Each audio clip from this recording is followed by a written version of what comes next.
So making tax digital, there's been quite a lot of noise about it. Started back in April of this year, so 2026 for the 26-27 tax year. But as with all of these things, there are always transitional rules and special dispensations and all the rest of it. And there's been a new one, I think, announced, Laura, about something to do with the residency pages. Yes. So just as a brief introduction, making tax digital for income tax was coming into play from April 2026 for people who had over £50,000 worth of income, either self-employment or rental or combined if it was over £50,000. And it was coming into play for the 26-27 tax year if in the 24-25 tax return you had over £50,000 worth of rental or trading income.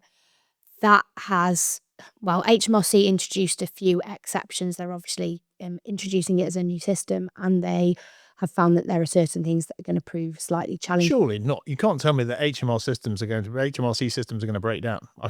I won't have it. Well, one of the things that they've introduced, I think it was after April that they actually introduced it, is that there's going to be an automatic exemption for people who were filling in the SA109 pages, so the residence and domicile pages in the 24-25 tax year. It also will apply for people who will be planning to submit their 26-27 tax return filling in the SA109 pages as well. So I suppose if there's complications associated with your residence. So essentially, if in the first year, 26-27, so anyone who's got more than 50,000 of income in 24-25, even if they were resident in 24-25, if they need to fill out the residency pages for some reason in 26-27, that absolves them from. So we need to figure out a way of being able to fill in the SA109 for no particular reason. Yeah. I think my understanding is that the exemption is kind of automatic. I do believe that they are recommending that you just contact them to confirm that point.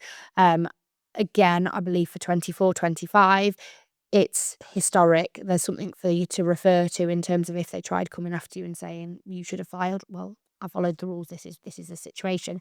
If it's more forward looking, so historically you were a standard UK tax resident, but in 26-27 you'll be non-resident and only a portion of your income would be subject to tax. Then I think in that instance you probably want to get in touch with them just to make sure them upfront to give them a heads up. More complexity as usual.